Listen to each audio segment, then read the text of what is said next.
Hey Void, how you doing? So, I got the next one on my going through alphabetically, still in the numbers, and this one actually just kind of slotted itself in because I actually just picked this up like a week or two ago. 13 Ghosts of Scooby-Doo. Series circa 1985, I think is when this one hit. Ran 85 to 86. So, a lot of people have a lot of nostalgia for 13 Ghosts of Scooby-Doo, and it's definitely got its cult status. Now, for me, I grew up with a lot of Scooby-Doo, and I vaguely remember this series coming on every once in a while, but I was never a big watcher of 13 Ghosts back in the day. I remember the intro, and I remember the basic plot of it, but it never really grabbed me at the time. Now, watching it now, I can definitely see why people are nostalgic for it, but it's not really pulling me in completely. That said, it was still worth seeing, and I did enjoy watching 13 Ghosts of Scooby-Doo. It's not a long series, it's all of 13 episodes, but it definitely falls into a lot of issues that cartoons of the 80s had. First, I'll mention that the characters kind of got an 80s redesign. So, this one, for the original Scooby-Doo gang, it's just Shaggy, Scooby, and Daphne. And Scrappy-Doo is in this series also. So they kind of updated the look of Shaggy, which just pretty much involved him just changing the color of his shirt to red, which would then carry on into a couple TV movies. And Daphne actually gets several different outfits in this one, keeping the same general color scheme of purple, but they change her hair, and I'll be honest, the first episode she looked like a color swap to April O'Neil from the 80s version of the show. So, yeah.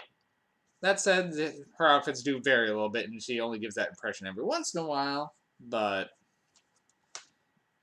I don't know why Daphne was the one that they chose to add in this series, because well, there's a lot of spin-offs with just Shaggy and Scooby. Having Daphne in there does kind of set this one apart. I did like that as a choice.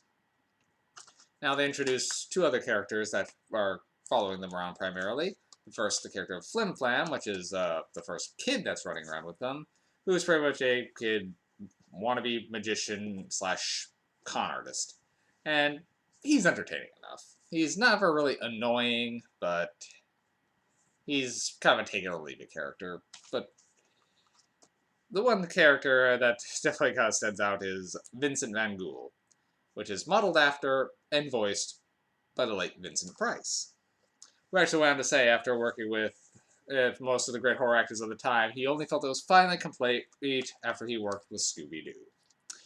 Now, Vincent Price is definitely seeming to have a lot of fun with the series, but his character just...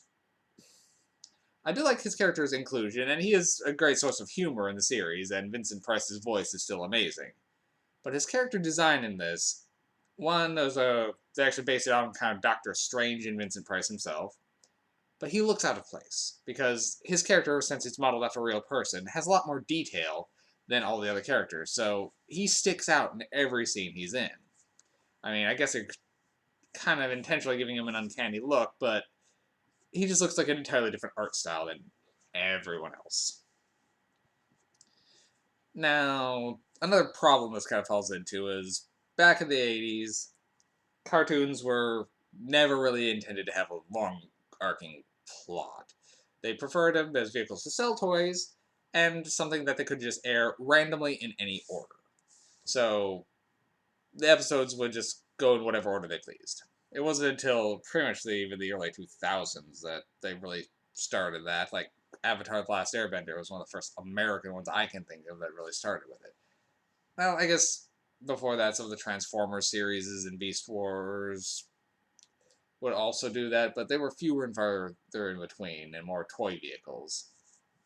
Now, this one technically has a plot, but they do it in a way where each episode is still self-contained, and they don't reference the events of pretty much the other episodes. So, while you have the illusion of a plot, it's still just a bunch of one-offs. Except for the first episode being the first one, then everything else could happen in pretty much any order. Essentially, the plot is very simple.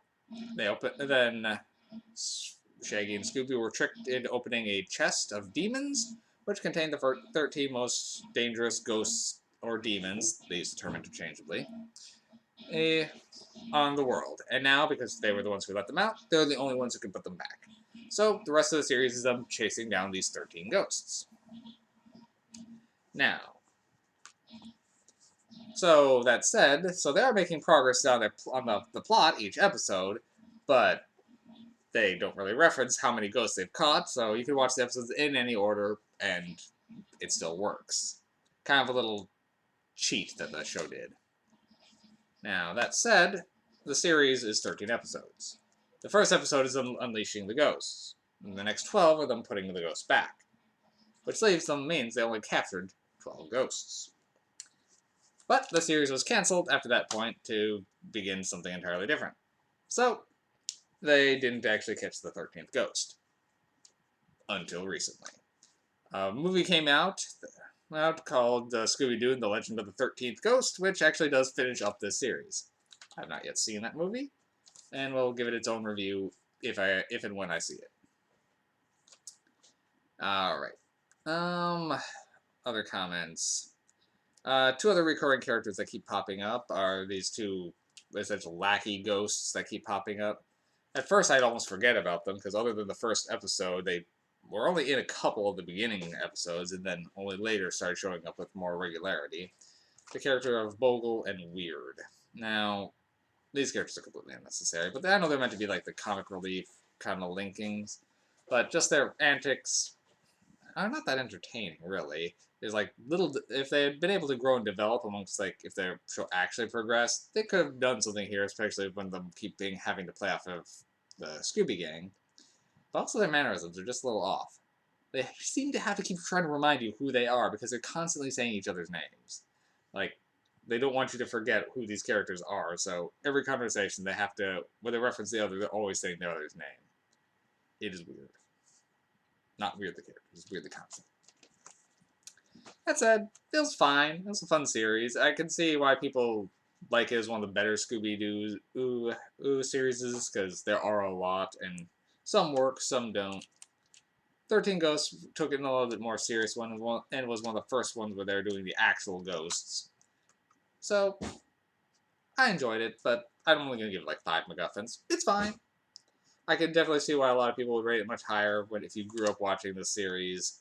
But, like I said, I know I saw some episodes when I was a kid. I couldn't remember any of them for the life of me. That said, it's 13 episodes. It's a quick diversion. It doesn't take up a lot of your time. Well, that's pretty much all I got on this one. Otherwise, it's standard Hanna-Barbera fare. I think it was Hanna-Barbera. I think they owned Scooby-Doo at the time. Yeah, Hanna-Barbera. Okay. Well, it falls into a lot of those tropes. So if you like Scooby-Doo and want something just a little bit different, 13 Ghosts is worth a shot. Alright. All on that one, and see you guys later.